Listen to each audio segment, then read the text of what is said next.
welcome back to my channel. My name is Dempsey if you have not been here before, and today I am talking about moving home after college. There's definitely a bit of a preconceived notion about kids who pack up from university and move back home with their parents. Lazy, freeloading, helicopter parents, immature, all of these things are terms that come to mind. However, with the class of 2019 about to hit the real world, I am here to tell you that if you do have the opportunity to move back home with your parents after graduation, you absolutely should. In today's video, I'm going to talk about my experience moving back home with my parents after college, the challenges that I faced, the benefits that I experienced, and then just a couple of tips to make the transition as seamless as possible. So if you are a current senior in college and contemplating what to do post-grad, then keep on watching. All right, so a quick background on what my experience was.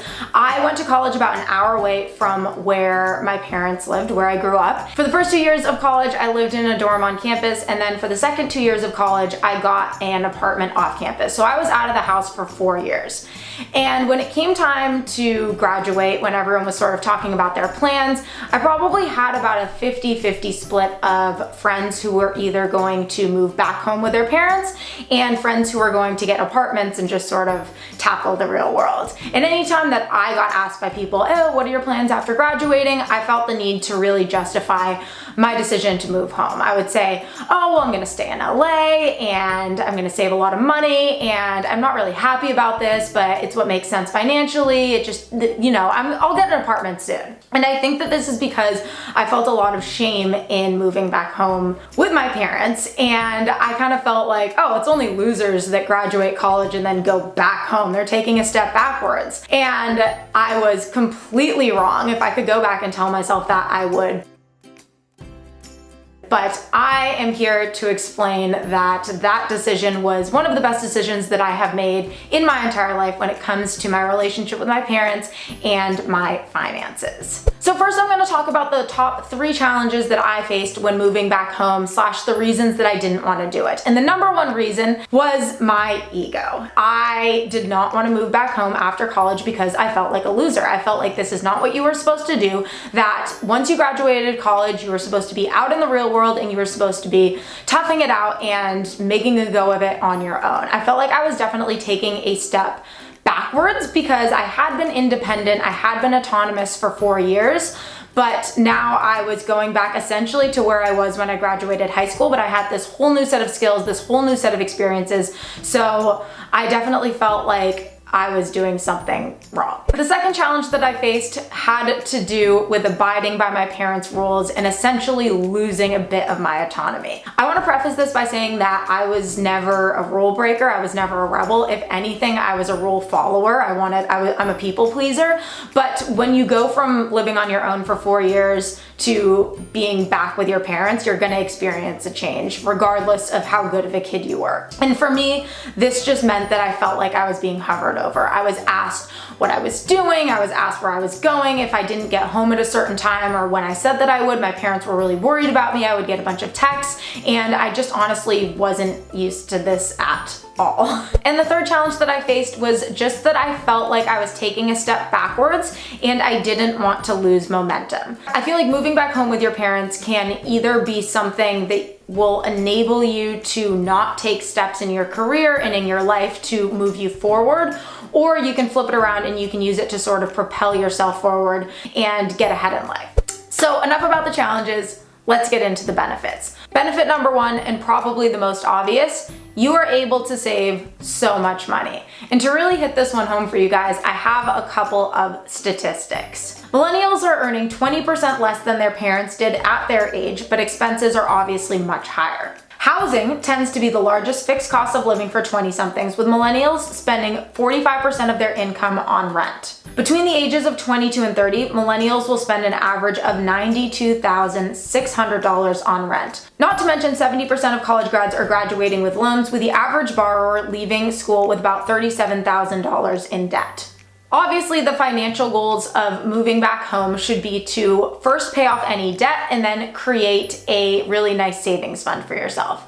And I'm gonna be the first to admit that this is not always easy to do. I think the natural inclination when you do have a little bit extra money, so maybe you're not paying for rent, maybe you're not even paying for food, is to spend that extra money on things. But if you don't learn to save when you have a little bit of money coming in, how are you gonna know how to save when you have a bunch of money coming in? It really helps to incentivize it for yourself. If you pay off your debt, if you start saving, you could even be working towards saving for the down payment on a house. For me, I set a specific goal of when I wanted to move out and where I wanted to be financially. And obviously the cost of living in LA is going to be a little bit higher than it is in the rest of the US. But by living at home for 4 years after college, I saved over $60,000 and set up an amazing savings for myself. So I wasn't taking a step backwards at all. I was actually just setting myself up to succeed. The second benefit that I experienced aside from financials was that I really strengthened my relationship with my parents. And I will admit I've always had a really good relationship with my parents. It's always been very strong. But moving back home after being autonomous for 4 years and having this whole new set of skills and being more independent really gave me an appreciation for what my parents had done for me growing up. But I want to emphasize that it wasn't just moving back with my parents that strengthened my relationship with them.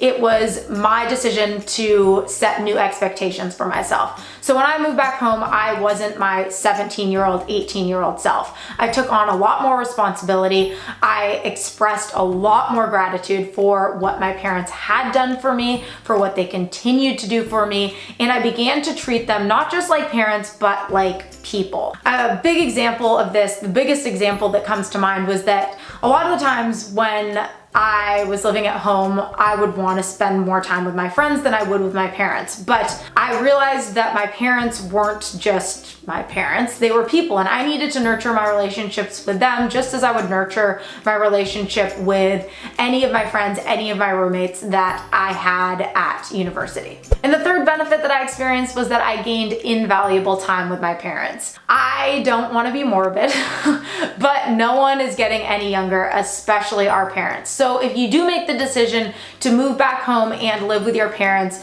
think of it as probably the last time that you are going to live with them for the rest of your life. And don't take that time and don't take that experience for granted. This sort of mindset shift allowed me to realize that all of these little things like getting up and going for walks with my parents and my dog on Saturday mornings were things that I needed to cherish because they weren't things that were going to be part of my routine for the rest of my life. I'm going to wrap up this video by sharing 4 simple tips and tricks to make this move back home with your parents as seamless as possible. Number 1 is to create a financial plan to pay off debt and save so that you don't end up spending your extra money. Number 2 is to take on more responsibility around the house and not take your parents' kindness for granted. Express gratitude for everything that they do for you. Number 3 is to understand that you are an adult now and your parents were not simply just put on this earth to serve you. Treat them as human beings, treat them with respect, and try not to be selfish. Number 4 is to understand and accept the fact that when you move back home, at first you're probably going to feel a little bit smothered, you're probably going to feel a little bit controlled,